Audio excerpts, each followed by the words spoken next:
The world is an insane place. We live in a pale blue dot in an unremarkable section of the universe. We start wars and are attempting to create machines with a higher capacity to reason than we could ever hope to have. And we do this in spite of the fact that we know it could turn out going horribly wrong. We travel through space and time and launch rockets into outer space. Or do we? Maybe we isn't even the word that should be used for this. Maybe this is about you, the viewer of this video. Maybe you've been stuck in a lie your whole life. Maybe you are the only thing that exists, and everything else is just another part of your mind. But before you dismiss this as just a bunch of hippy dippy bullshit, you should know that there's a word for the belief that only you exist, and a deeper philosophical ideology behind this odd concept. It's called Solipsism, and as previously stated, it's basically the idea that the mind is the only thing that is sure to exist. There are three main forms of Solipsism. The first is known as metaphysical Solipsism, which is simply the idea that the self is all that exists, and everything that appears to be separate from the self, such as the world around you and your dreams, is just another part of the self. Then we have epistemological solipsism. This form of solipsism maintains that only the mental contents that you have access to are certain to exist. This view is also distinct from metaphysical solipsism in that it sees everything outside of one's own mental contents as a mystery that cannot be solved. That is to say, there may be something outside of oneself, but it's impossible to know for certain. And the last form of solipsism is known as methodological solipsism. This view states that the self and the characteristics of the self are the only correct or possible starting point for philosophical knowledge. But for the sake of simplicity, in this video, when I use the word solipsism, I'll mostly be speaking about metaphysical solipsism. Now that that's out of the way, it's time to address some of the more serious implications of this philosophy. Since solipsism is about the belief that only your mind exists, we have some serious thinking to do. So I guess the first problem with understanding solipsism comes into view when you ask one simple question. What are we talking about when we say the word mind? It's difficult to answer this objectively because mental experiences are subjective, and even if we all got together saying kumbaya and agreed on a single definition for mind, there's still a possibility that we wouldn't be talking about the same thing. Mental experiences are subjective, and people can often talk using the same words and simultaneously have a different idea of what those words actually mean. If you try to create an objective definition for a subjective phenomenon, you'll only succeed in creating a subjective definition, because the tail of subjectivity will not be grabbed by the hand of objectivity, at least not with our current methods. It may be useful to think of solipsism as having two things to contend with. The first is the existence of the mind and all of the questions that come with it. An example of such a question would be, if the mind is all that there is, then how did it come to be?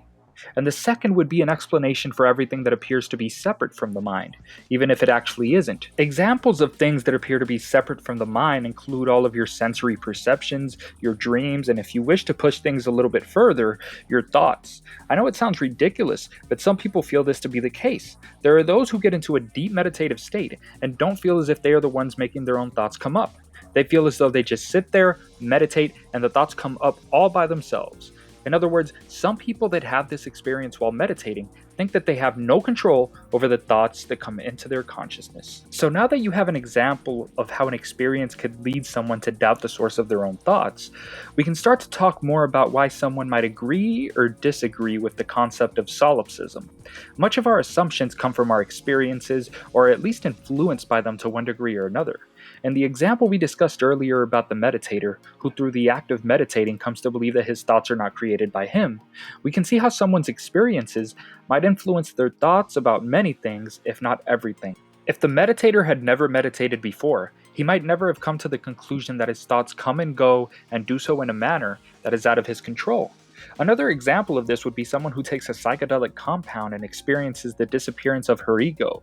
She has an 8-hour experience during which it becomes painfully obvious to her that there is no such thing as the self, as a separate being from the rest of the world, that everything exists at once, that time is an illusion, and that it is also true that nothing exists. So let's assume, as is often the case, that she comes back from this experience and is convinced that the knowledge that was revealed to her while under the influence is true. In this case, it is also unlikely that she would have come to believe such things were it not for her experience. Oftentimes, our experiences along with our mental processes set the tone for what will soon be our beliefs. And our belief about whether or not solipsism accurately explains reality can set the tone for our moral conduct. If you agree that the people you see are not conscious beings, then assuming it's beneficial to you, you have no reason not to manipulate, abuse, and mistreat whomever you like. However, there are exceptions to this, although none of them include being concerned about how someone feels because, as you know, a metaphysical solipsist does not believe that you feel anything. Nevertheless, there are reasons why a solipsist might avoid mistreating someone. If you think that lying or cheating or whatever malicious conduct you plan on doing will result in negative consequences such as jail time or death, then that may stop you regardless of whether or not the world is real. Because if you are locked in a cage, the experience feels real even if you're convinced that it isn't. And there are other reasons for not being a dick if you're a solipsist, such as being in a situation where it's not convenient to swindle someone or feeling emotionally attached to someone even if you're convinced that they don't exist. But there is no reason to assume that you are all that exist. And in all honesty, many people would find that philosophy to be quite depressing, although I'm sure there's a select few that find it oddly liberating and perhaps even wonderful. But as for myself, I say you're living an experience that feels real enough, so act accordingly. I'm the Modern Ape, and if you enjoyed this video, please feel free to subscribe.